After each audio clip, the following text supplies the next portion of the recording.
Guaianazes. Falei, Guaianazes?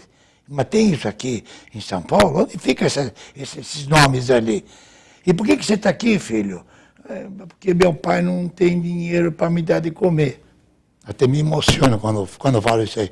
Porque nós estamos passando fome e meu pai mandou eu sair de manhã para levar o dinheirinho para comprar o leite para o meu irmãozinho beber. Quando eu escutei aquele isso, eu falei assim, o que eu fico fazendo aqui no centro? Vamos à periferia.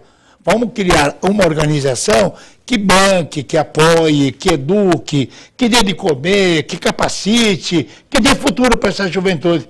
Foi dessa forma que em 81, a pé, é o meu elemento assim, quando me bate na cabeça, eu não quero saber. A pé, empreendi a viagem, onde fica Itaquera? Aí eu peguei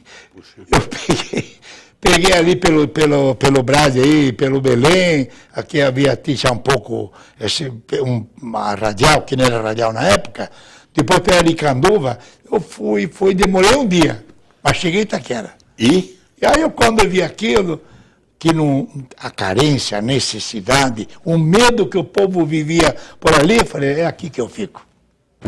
Aí o Angélico, filho de Dom Bosco, eu quero salesianos na minha região, que não era diocese na época. Aí foi que eu cheguei lá, 31 de maio de 1981, até hoje estou lá. 81, são 32 anos. Padre, hoje, quem viu o que você conseguiu fazer lá e acompanha aquilo que você narrou, eu tive a oportunidade até 1977, eu era delegado tributário da Secretaria da Fazenda. Onde nós conhecemos? Não, conheci na segunda. Na segunda? Em 83. Sim. E a gente fazia o seguinte, aquele pessoal que não queria trabalhar, o que era muito acomodado, a gente colocava eles em Guaianazes, Itaquera, para dar um castigo. Porque a situação era o conceito da época. Era muito ruim. Queria ver o cara lá pior, mandava para Itaquera e para Guaianazes. Perfeitamente. Então, dentro desse quadro... Castigo. Dentro desse quadro, eu comecei a ter um contato com você quando eu te conheci, em 1987, ou 1988. Eu comecei a ver um padre diferente. Eu comecei a ver alguém que efetivamente vivia Cristo, fazia uma agitação. Eu comecei a ser seu fã no sentido de ver que você conseguia trazer a população em busca de religião, mas passando por escolas profissionais, passando por educação, passando principalmente por uma coisa que Dom Bosco sempre pregou, alegria, diversão, porque música, dança. Eu joguei futebol há muito tempo no Liceu Coração de Jesus. Era ruim de bola, né? Era, você que pensa, Mário Travalini, Roberto Belangeiro, cada Bruta Barros, cada craque, todos esses conviveram. Eu não era tão bom quanto ele, mas eu era bom também. Mas deixa eu te contar. Aí eu vi, acompanhei, e com toda sinceridade, teve momentos em que eu pensei que você não fosse chegar. Pelo seguinte, você tinha algumas metas, eu falava, esse padre, além de tudo, é louco, porque ele quer construir um prédio, ele quer criar, praticamente em alguns momentos até, artes superiores ao próprio Senai. Eu falava, não, esse cara é muito louco, não vai dar certo isso. E como eu acompanhei, e ainda continuo acompanhando, eu acredito que isso não foi muito fácil. Eu gostaria que você narrasse para os telespectadores todas essas peripécias, essas dificuldades, mesmo porque eu vou dizer uma coisa para você que eu me orgulho disso. Quando eu rezo, eu dou uma ênfase muito grande no Pai Nosso, quando eu digo, seja feita a vossa vontade. Eu dou uma paradinha e falo, eu gostaria tanto que a vossa vontade seja igual à minha. Mas se não for, me dá uma força para me aguentar a tua. Não, para mim aguentar a tua vontade. Então você deve ter passado, boy. Porque a grande vantagem de conviver com gente boa é que a gente aprende as dificuldades que eles tiveram e a gente fala, bom, a minha dificuldade comparada com aquele cara, que no caso você passou, a minha é desse tamanho. Fala um pouco disso daí, fala um pouco do que você está fazendo, o que você pretende fazer, mesmo porque sozinho você não conseguiu fazer nada. Você conseguiu motivar o pessoal e há necessidade de você motivar ainda mais para que o pessoal continue dando uma mão. Perfeitamente, perfeitamente. Então, chegado lá nos anos de 81, não tinha nada. Era a fé e a vontade de ajudar aquela rapaziada e aquele povo. Quando eu cheguei lá, atrás das portas, o pessoal olhava, quem é esse padreco que chegou aqui? Quem é esse cara de jaleco branco? Que eu andava muito a pé nas ruas para me encontrar, para conversar, para me encontrar com o pessoal que o tráfico estava chegando na periferia de São Paulo, a droga já estava minando a vida de muita criançada, e que no começo o pessoal me recebeu com certa desconfiança. Como vai dizer, o que esse cara está querendo aqui? Aqui quem manda é nós. Esse padre vai querer tomar nosso lugar? E devagarinho eu tive que me encontrar com esse povo, provar para eles que não queria tomar lugar de ninguém, mas comecei, com uma pequena hortinha comunitária. Agora presto homenagem a Luci Montoro, primeira horta comunitária do estado de São Paulo, do Fundo Social. Depois uma picolezeira para a minada fazer o picolé para vender na rua. Depois uma pequena carpintaria para fazer um banquinho, para fazer uma mesinha, para vender, para ganhar um dinheirinho, para levar o leite dos irmãozinhos de casa. E uma sapatariazinha também, que eu tive lá também, que olha, capacitou, profissionalizou. Eu estava nesse oratório festivo. Era o jogo, jogava na rua, jogava no campinho, jogava em tudo que era lugar, era bola, e eu me cara correndo para lá e para cá, aquele lanchinho gostoso no final da tarde, quando eu tinha mais alguma coisa, uma sopinha. Oferecer uma sopa. Aquele cartãozinho que você dava de frente, que no final do ano trocava. Da missa, que a menina tinha que chegar na missa, ganhava um cartãozinho, para ter um Natalzinho, para ganhar uma boneca às meninas, para ganhar um brinde para os meninos.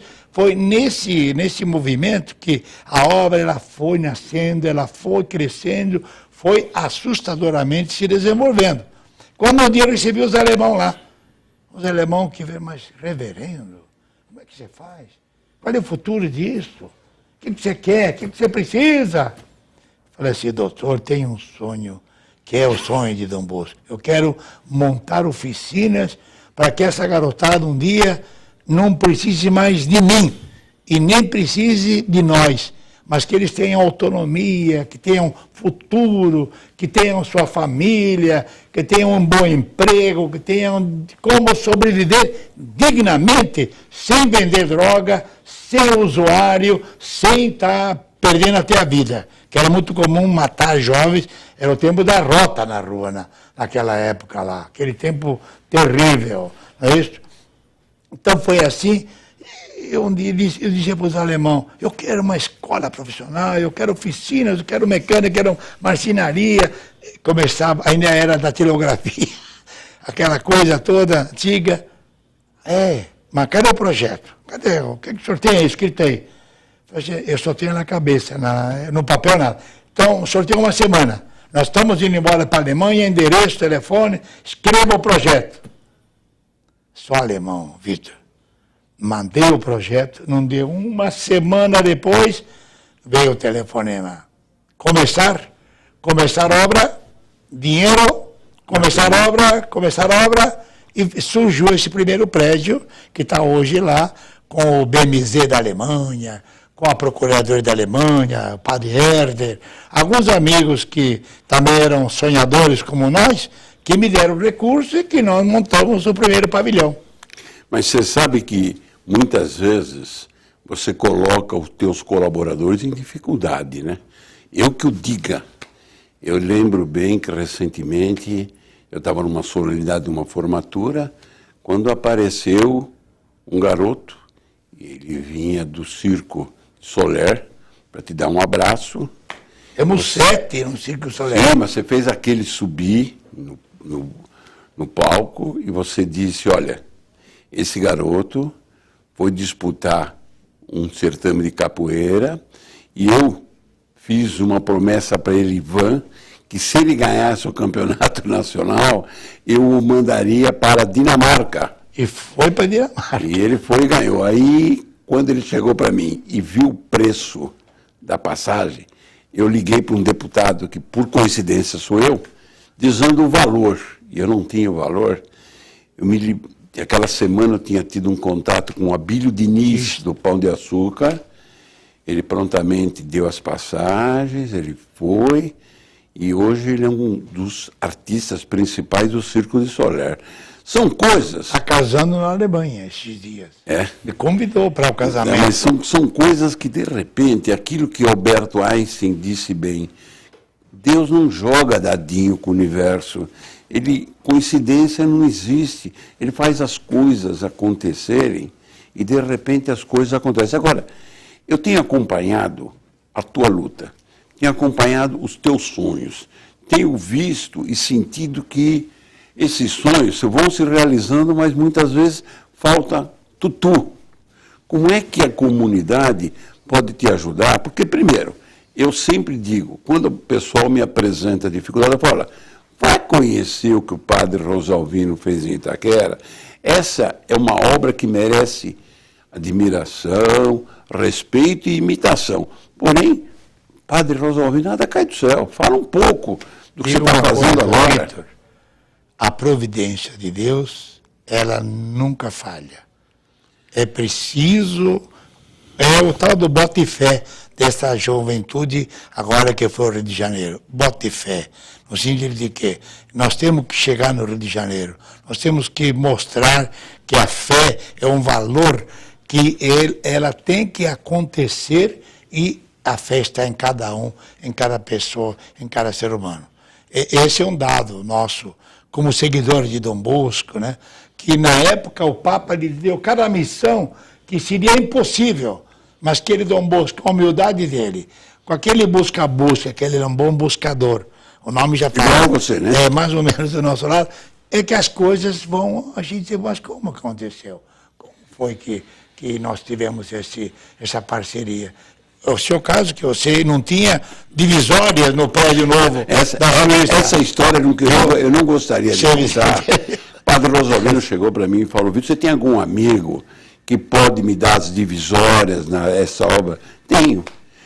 Você manda para mim uma relação. Ele mandou uma relação, você mandou uma relação, eu confiante em você, nem olhei, entreguei para a pessoa. Quando ela abriu, eu falei, mas peraí, eu falei que ia dar as divisórias, você está me trazendo a mão de obra e tudo no valor de R$164 mil. Eu olhei e falei, bandido de padre Rosalvino, ele falou que as divisórias... Ele olhou para mim e disse o seguinte, mas tem uma coisa, eu sou evangélico. Está na hora de eu começar a ajudar um pouco o pessoal da Igreja Católica, porque imagina se eu vier a falecer, Deus me falar, oh, só os evangélicos, o que você fez para a Igreja Católica? E foi e pagou. Quer dizer, tem coisas, padre... É Deus, é a providência divina. Tem. Agora, hoje, o que eu preciso hoje? Na verdade, sempre comida é algo que, se você, mesmo que porventura... Quantas crianças você tem hoje com você? Olha, o nosso dia a dia vai dos 5 a 6 mil dia. Se eu falo de refeições, de comida que eu distribuo nos 17, 18 núcleos, são mais de 8 mil refeições dia que a gente dá. É comida, é lanche, é café na chegada, é almoço na embora, é almoço que chega, é janta que chega, é povo que vai embora. Não se entra numa atividade da Dom Bosco sem que haja uma boa comida, uma boa refeição. Então, o alimento é sempre válido. Agora, a dificuldade maior que eu tenho hoje, que eu preciso manter a tecnologia que eu tenho no nível que a sociedade exige hoje. Não posso ter uns computadores já ultrapassados, não posso ter máquinas ultrapassadas, então eu preciso de tornos, eu preciso de CNC, preciso de usinagem, preciso de máquina, de maquinaria, para poder manter a qualidade dos cursos.